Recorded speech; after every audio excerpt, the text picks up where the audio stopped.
सबसे पहली शिक्षा जो हम बाबा साहेब से ले सकते हैं वो है शिक्षा का महत्व जाने। बाबा साहब अंबेडकर के अनुयायी नामदेव नीमगड़े अपनी पुस्तक in the tiger's shadow the autobiography of an Ambedkarites में लिखते हैं कि बाबा साहब अंबेडकर रात में पढ़ाई में खो जाते थे। उन्हें बाहर का कुछ भी मालूम नहीं रहता था। एक बार जब वह अचानक उनके स्टडी रूम में गए और उन्होंने उनके पैर छुए तो बाबा साहेब किताबों में डूबे हुए थे। उन्होंने कहा, टॉमी यह मत करो। मैं थोड़ा अचंभित हुआ। उन्होंने इंसान के स्पर्श को कुत्ते का स्पर्श समझा क्योंकि वह पढ़ाई में बिल्कुल ही डूबे हुए थे। जब बाबा साहब ने देखा तो वह झेप गए। कोर्ट जाने के बाद बाबा साहेब शाम को किताबों के बाजार के चक्कर लगाया करते थे और घर आते समय उनके हाथों में किताबों का एक बंडल होता था। बाबा साहेब ज्ञान प्राप्त करने को अत्यंत महत्व देते थे। मशहूर लेखक जॉन गुंथेर ने लिखा है, 1938 में जब उन्होंने राजगृह में बाबा साहेब से मुलाकात की थी तो उनकी लाइब्रेरी में 8,000 किताबें थी और कहा जाता है कि मृत्यु तक उनकी लाइब्रेरी में 50,000 तक किताबें हो गई थी। बाबा साहेब कहा करते थे, ज्ञान शेरनी का दूध है, जो पिएगा वही दहाड़ेगा। कहा भी जाता है कि विद्या को कोई नहीं चुरा सकता, विदेश में विद्या ही मित्र होता है। वही अगर विदेश की बात करें तो जब बाबा साहेब विदेश में शिक्षा प्राप्त कर रहे थे तो वह लाइब्रेरी में वहां के चपरासी से भी पहले आ जाते थे और चपरासी के बाद तक वहीं पर रुकते थे। कहा जाता है कि बाबा साहेब 14 से 15 घंटे से भी ज्यादा पढ़ते थे। यहाँ सभी को सीखना चाहिए कि जीवन में ज्ञान प्राप्ति को अत्यंत महत्व देना चाहिए। अपने जीवन में हमको ज्ञान को ज्यादा से ज्यादा अर्जित करना चाहिए। 2. अपने समय की कीमत जाने। वही आगे बढ़े तो बाबा साहेब को यदि कोई अपने यहाँ पार्टी में खाने पर बुलाता था तो बाबा साहेब साफ इनकार कर देते थे। आमतौर पर वह किसी के यहाँ पर पार्टी में नहीं जाते थे। आपको लगता होगा कि शायद वह अहंकार में ऐसा करते थे, परंतु ऐसा नहीं। बाबा साहेब अपने कानूनी कार्य से अलग जितना भी समय बचता था उस समय को ज्ञान अर्जित या पढ़ाई में देना चाहते थे। वह कहते थे कि मैं बाहर जाऊंगा, मेरा समय व्यर्थ होगा, इसलिए आप घर पर ही भोजन पैक करके भेज देना। दूसरी बात यहाँ पर हम बाबा साहेब से सीख सकते हैं अपने समय की कीमत। सभी को अपने समय की कीमत पता होनी चाहिए और व्यर्थ बातों में ना पढ़कर अपने ज्यादा से ज्यादा समय को ज्ञान अर्जन में लगाना चाहिए। बाबा साहेब अपने समय का बहुत ध्यान रखते थे। वह काम से आते ही सीधा अपनी स्टडी टेबल की ओर बढ़ जाते थे और पढ़ने लग जाते थे।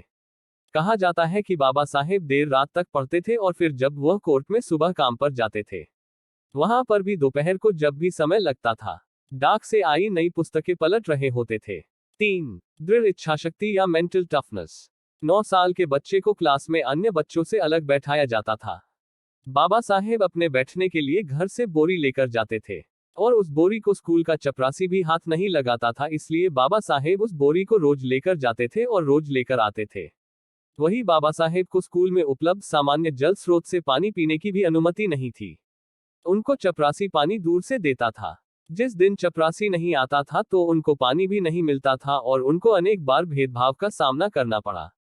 एक बार तो उनको बैलगाड़ी वाले ने केवल इसलिए अपनी बैलगाड़ी से उतार दिया था। बाबा साहब अंबेडकर बैलगाड़ी वाली कहानी, क्योंकि वह महार जाति से आते थे जिसको उस समय महाराष्ट्र में अछूत समझा जाता था। एक बार बारिश आने पर बाबा साहेब एक घर की दीवार का सहारा लेकर खड़े हो गए, जिसको देखकर उस घर की मालकिन ने बाबा साहेब को धक्का देकर पानी में गिरा दिया और जोर जोर से उन पर चिल्लाकर कहने लगी कि तूने मेरा घर अपवित्र कर दिया है। जिस बालक ने बचपन में ही इतना भेदभाव और तिरस्कार सहा हो, उस बालक ने बाद में जाकर 9 भाषाओं का ज्ञान प्राप्त किया और 32 डिग्रियां प्राप्त की। अर्थशास्त्र में पीएचडी करने वाले पहले भारतीय थे और कॉलेज शिक्षा ग्रहण करने वाले अपनी जाति के प्रथम व्यक्ति थे। हम यहाँ पर सीख सकते हैं कि बाबा साहेब की दृढ़ इच्छा शक्ति कितनी मजबूती थी। अनेक बार तिरस्कार सहने के बाद भी उन्होंने कभी अपने लक्ष्य को नहीं छोड़ा और उस पर आगे बढ़ते रहे। आज के युवा छोटी छोटी बातों में आत्महत्या जैसा कदम उठा लेते हैं। अनेक ऐसी खबरें आती हैं कि कहीं स्पोर्ट्स में हारने पर या कहीं किसी के कुछ कहने से बच्चे आत्महत्या कर लेते हैं। हमें यहाँ बाबा साहेब से सीखना है कि हमारी दृढ़ इच्छाशक्ति या मेंटल स्ट्रेंथ इतनी मजबूत होनी चाहिए कि किसी नकारात्मक व्यक्ति की बातें या अन्य समस्याएं भी हमें अपना लक्ष्य प्राप्त करने से न रोक पाए। 4. लोभ लालच से ऊपर अपने सिद्धांत रखे। जब बाबा साहेब आम्बेडकर ऊंचे सार्वजनिक पद पर थे तब एक व्यापारी ने उनके बेटे को कहा, यदि वह अपने पिता को कहकर मुझे कॉन्ट्रैक्ट दिला दे तो मैं अपने व्यापार में उन्हें आधी हिस्सेदारी दे दूंगा। जब बाबा साहेब के लड़के ने यह बात अपने पिता से कही तो बाबा साहेब ने उन्हें कहा कि मैं यहाँ पर अपने बच्चों को पालने के लिए नहीं बैठा हूँ, समाज के हित के लिए बैठा हूँ। वहीं उन्होंने अपने लड़के को कहा कि तुम मेरे पास यह प्रस्ताव लेकर आए हो, तुमने एक अपराध किया है, और उन्होंने अपने लड़के से बात तक नहीं की। उन्होंने अपने बेटे को वापस लौटा दिया। वहीं आजाद भारत में बाबा साहेब को मंत्रिमंडल में कानून मंत्री का पद दिया गया था। जब नेहरू जी प्रधानमंत्री थे तो बाबा साहेब का एक कानून को लेकर नेहरू से और अन्य मंत्रियों से कुछ मतभेद हुआ, जिस पर बाबा साहेब ने मंत्रिमंडल से इस्तीफा दे दिया। हम यहाँ पर बाबा साहेब से सीख सकते हैं कि बाबा साहेब का जीवन एक सामान्य तौर पर शुरू हुआ था और वह अपने जीवन के अंत में उच्चतम पदों तक पहुंचे, परंतु उन्होंने अपने जीवन में कभी भी लोभ या लालच को बिल्कुल अपने पास नहीं आने दिया। उन्होंने अपने सिद्धांतों पर हमेशा जीवन व्यतीत किया। जहां आज के नेता छोटी छोटी बातों पर बिक जाते हैं, वही बाबा साहेब बचपन में अभावों और भेदभाव का दंश सहकार भी कभी अपने व्यक्तित्व पर दाग नहीं लगने दिया। आज के युवा बाबा साहेब से सच्चाई के रास्ते पर चलने का मूल्य सीख सकते हैं। 5. जीवन बड़ा होना चाहिए, लंबा नहीं। बाबा साहब खुद कहा करते थे कि जीवन लंबा नहीं, बड़ा होना चाहिए। उनके कहने का तात्पर्य था कि हमें इस प्रकार जीवन व्यतीत करना चाहिए कि हम अपने समाज और राष्ट्र को कुछ दे सके, न कि इस प्रकार कि हम अपने समाज और राष्ट्र पर बोझ बनकर जिए।